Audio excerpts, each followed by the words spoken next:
Hello. Hi, guys. My name is Christina Dugan Ramirez. I am a writer-reporter for People, and we are about to be joined by Nick Carter and Howie Dorough from the Backstreet Boys to discuss some exciting news. Let's see if I can grab them. Hold on here. Bear with me because technology is really hard sometimes. Am I right? Hold on. I'm new to this Instagram live game. Okay, so we have Nick. Let's get Howie.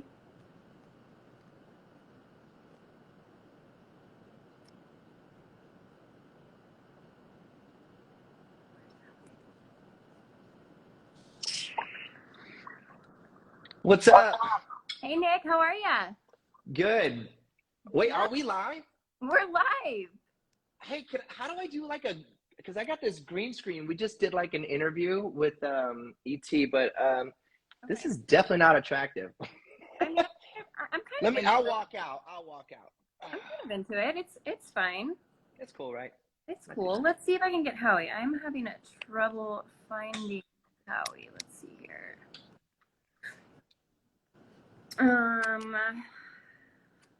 Howie, where are ya? Okay. Howie. Sorry guys, bear with me. I got this. We're gonna get through this. Hey Nick, do you have Howie's Instagram handle? I thought it was Howie_Dorough. Let's see. I am not finding him. You guys, we are going to get through this, I promise.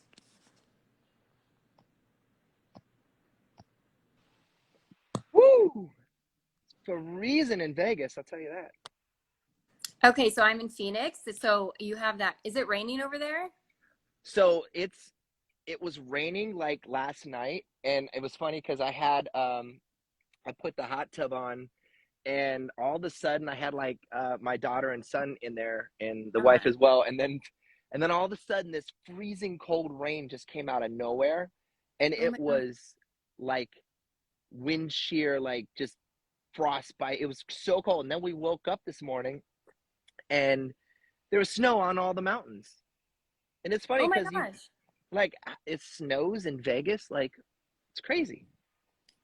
But that's so wild. I'm kind of into it. Okay, so I can't find Howie, but I just invited him through the Backstreet Boys Instagram, so hopefully this works. okay. Okay, so for everyone joining, sorry about the technical difficulty here, but we have some exciting news today.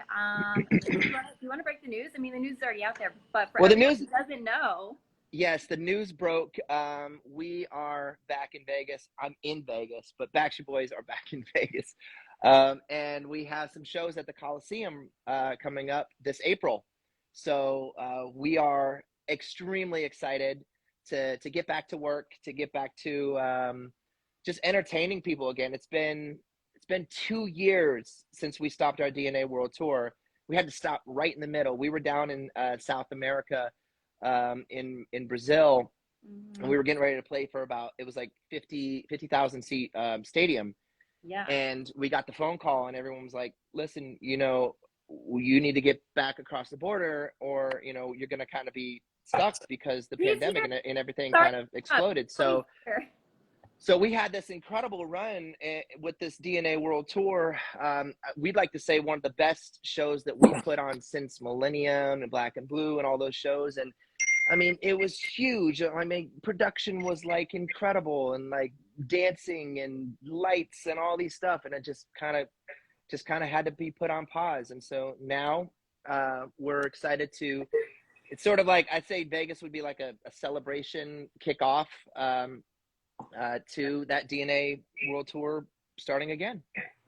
I love it. Yeah. Welcome, Howie. Sorry about the late join. Sorry about that. Nick is the more computer techno guy than of the two of us. I'm definitely more challenged on that. So it's okay. When he gets to Vegas, I'm going to put him through an IT class. Yes. This new iPhone. Yeah, I'm right there with you. I have no idea. So Nick told you the news already, right? Yes, so Okay. exciting. How are you Good job, feeling? Nick. Very good. How are you feeling, Howie? I'm excited. I'm excited to come back to Vegas. See Nick, where he is in his Wanna home. come swimming? Want to go for a swim? Yeah, I'm heat up the temperature. I'll heat up the 91. pool for you. It'll probably Heat it be up. hot by then. I was gonna say, I'm a 91 degree, pool I temperature guy figured here with my because he family. lives in Florida. Yes. Oh my gosh, yeah, that's So, a huge difference. but yeah, we're Um, excited to come back to Vegas. Can't think of a better way to kick off the DNA World Tour than coming back there doing 4 shows for our amazing fans and just feeling the DNA love that's in us in Vegas. I love that. Now, to everyone who's joined, feel free to ask questions below. We'll try to get to as many as we can. So you guys, it's been gosh, about 2 years since you've been on tour, which is so crazy. And now you're going to be kicking off this new tour this year. How are you preparing physically, mentally, emotionally?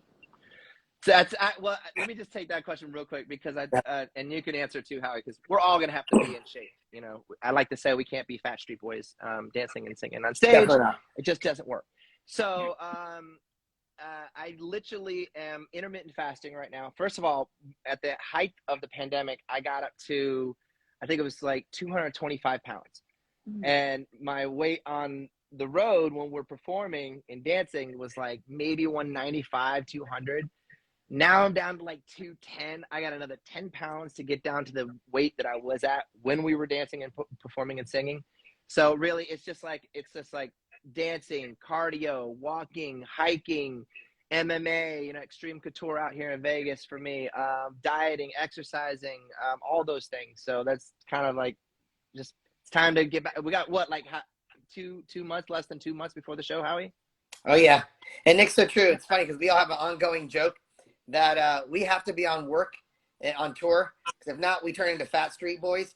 It's unfortunate that COVID is 2 years off has not been the best friend for all of us. We have to have our bodies in motion because that's where we get our cardio, is doing those shows every night. When we get home, so true.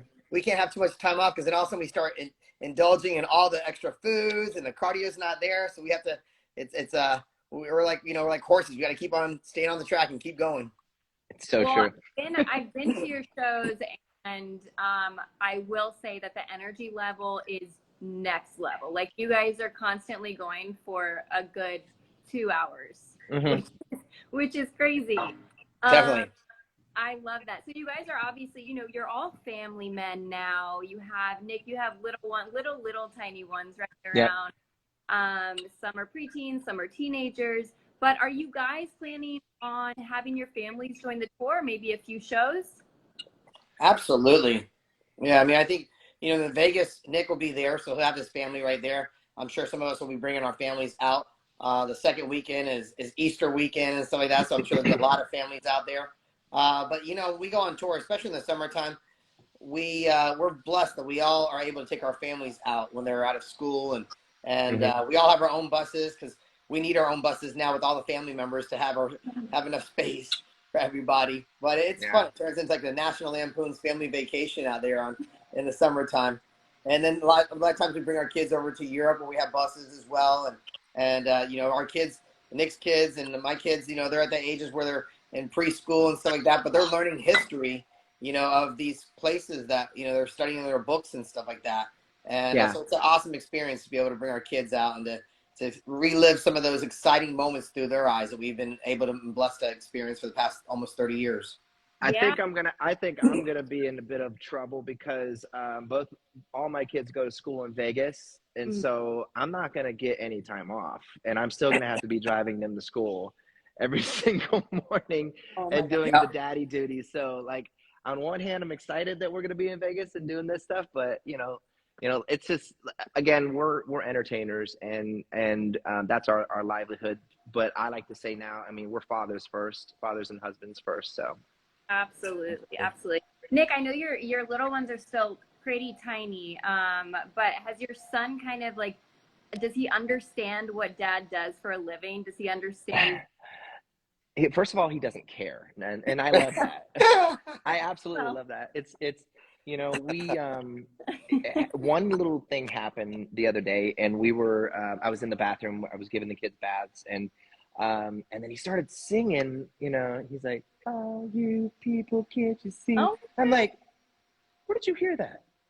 I said, "I don't play our music around you right now." Like, so I don't know where he heard it. Like, but so, I mean, he kind of gets it a little bit, but I like to say, look, when I'm home and when I'm with the kids, I'm just a dad and a husband, and that's it. And they're just going to school. They're just being normal, taking them to T-ball, doing all the things with them. And the thing is, though, my daughter, Saoirse, she's 2, and she's got a little bit of the music bug in her, so she loves to sing. She holds a melody. She actually is pretty good at it.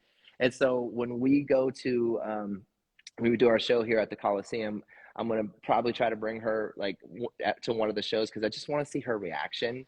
Because if she either one of two things are going to happen. Number one, she's going to be like, "This is amazing," or number two, she's going to be like, "Get down now, get down." "No, that's my daddy. No, get down." I have a feeling that's probably what's going to happen. Oh, I love that. I love that. Okay, so let's get to some fan questions, because we have a lot of people inquiring about a lot of different things. First of all, from Wine and Jammies, I love that. I love that handle, by the way. Nice. How have you all managed to stay so close for so long? I mean, this is almost like a second marriage with us. We've been with therapy, actually with each other longer than most of our marriages, for sure. I mean, we've known each other. I mean, Nick started the group when he was 12. I was 19, and so we've just experienced so much of life with each other. We've been more time in this group together than we've been, before this group. So we've gone through so much together. We've seen each other grow. We've been there for each other's, so many experiences, heartaches, family losses, marriages, kids over the years. I mean, I think it's just we've been able to create such a bond that is truly, it's undescribable. It's the chemistry between us has just gotten better and better over the years. I think we've learned to communicate with each other. Life is different for all of us since when we first started almost 30 years ago. Now we're in a good place where we can communicate and be able to say, like, okay, what do you need out of this? What is enough for you? What maybe sometimes enough for one person may not be enough for somebody else, or maybe too much for somebody else, vice versa. So it's all about communicating and finding a good balance. And I feel like almost now, like I say, almost going on 30 years, I think we've really gotten comfortable in our skin. We really have a good balance, good chemistry to be able to talk with each other. And there's nothing we can't talk about, whether it's just needing family time off, whether it's wanting to work on some individual things to be able to stand on your own 2 legs and spread your wings and be even stronger coming back to the group. We all support each other in whatever we want to do outside, and as well as in the group. Yeah, absolutely. I mean, a second marriage, that's a perfect way to put it. Andy _ the fangirl wants to know, with your success being initially in Europe, would you consider doing a UK or Europe residency? Ooh, that sounds interesting. I mean, we were thinking about, I think there was like an option, or someone was talking about a European residency. Remember that, Howie? There was talks about that. Honestly, there's only a certain amount of time in the day and in the year, to do things. And I think that's the beauty about being able to go on like a world tour and to travel the world, because you get an opportunity to stop in wonderful and beautiful cities and see all these different people all around the world, experience the different cultures, how we like to say the different foods, and then you get to, so that's the traveling, component that comes along with what we do. Of course, we would love to stay in one place. And I'll tell you, like, we love the UK. The UK was like a place that we started, before it, we blew up too. Like, there was us and Spice Girls and, all the people in the UK would know. Who's the other bands out there, Howie? Over in the UK? Take That. Yeah. Boyzone. Boyzone, yeah, that's right. So we know all those guys. So I love that. Okay, so many people are asking. I know we are celebrating the DNA album and the DNA World Tour, but so many people are asking about new music. Always wanting more from you guys. Well, we want to give them more. I mean, we love doing music. I mean, every time, doing a new album, it inspires us to want to get out there. It gives us that extra energy to want to perform, you know, outside of just the songs that we've been blessed with, you know, having great success over the years. But, you know, new music gives us a little bit of energy to want to do something different. We're always trying to be creative. So the new music always starts the creative ideas for touring and stuff like that. So we actually got in the studio last year, and COVID gave us the time off. The one blessing that came out of it for us was giving us the time off to finally work on a Christmas record, which we wanted to do for many, many years. And just every time we've gotten around to it, normally Christmas records, a lot of artists, they have to start recording in the summer. And normally for summertime, we're working. And so we were able to get in the studio last May and make an unbelievable Christmas record that has each of our favorite classic songs that we grew up listening to, as well as some new stuff that we co-wrote on. I think it's 2 or 3 new songs that'll be on the record that we co-wrote. And we're excited about it. We were hoping to get it out last Christmas, but with the pandemic and everything, we decided to hold it off to this Christmas. So that'll be the new music that'll be coming out to the fans first. And as well, obviously, when we're on the road, we're always getting creative juices, wanting to get back in the studio and create some new records and stuff like that. So there'll be definitely some more music outside that as well for the fans. I love that. So much to look forward to this year. From E-Town Melly, if you could add one song into the DNA show set list, what would it be? What did she say? Add something to the set list that we don't have in it? Mm-hmm. That's the problem. We have a lot of. I know. So we don't have enough time. We've had like 10 albums, and like I gotta go back and like, you know, it's funny. First of all, do you like my daughter's tent? I was just gonna. I was like, this is her little. On it. I'm actually in here hiding because, you know, everyone's cleaning the house right now, so I'm trying to hide in here. No, you know, it's funny because take it easy, Howie. No, no, I don't know. Like, it's hard. Like, you put in like you got to consider like what exactly is important to the fans. I think first and foremost, that's most important. Like, when we're considering like, because yeah, we love our own songs, we want to put songs in there, but we always think about, look, you get 2 hours out of a show to you know, entertain people. They want to be nostalgic in a way, you know, and they want to feel like when they left that concert that they got their money's worth, you know. So I think, you know, it's not about us being selfish. It's about us understanding and recognizing, you know, what's important to the fans first. Now, having said that, we're not going to be putting, if you want it to be a good girl, get yourself a bad boy. That's not going to be in the show. We already know that. That's my choice, I was going to say. What about you? I love that one. That was definitely my choice. It's, you know, Nick's right. It's a good problem to have that we've, you know, and to try to fit that many songs into a 2-hour set. So without, you know, boring everybody or leaving our vocal cords on the stage when we're all said and done. So that's why we've had to even sometimes create medleys and, you know, just to be able to fit in at least all the greatest hit songs. And we understand. Nick, what are you doing here? Going like through I'm out of here, man. I can't do it any longer. I love it. Oh, God. Joys of having daughters. I love that. I love that. Well, you guys, thank you so much for your time today. Unfortunately, we have to wrap. I could sit here and talk to you guys all day about this stuff, but I want to make sure everyone on here knows that a special pre-sale for fan club members begins tomorrow, Thursday, February 24th at 10 a.m. Yep. Caesars Entertainment's loyalty program and Live Nation and Ticketmaster customers will all have access to pre-sale tickets starting Friday at 10 a.m. And then tickets go on sale to the public Monday at 10 a.m. So thank you. Get your ticket. And thank you so much, you guys. For more information, factoryboys.com. And we will see you guys on the road. Before you go, I just want to say thank you so much for interviewing us. And also to all of our fans out there, thank you so much for being patient for the past 2 years. You know, we know that the whole world has gone through so much together, and we just are honored to be able to take the stage again for all of you out there, and we love you, and we're doing this for you. Yep, come see your boys in Vegas. Awesome. All right, thanks so much, you guys. Have a good day. Goodbye. Take care. Bye.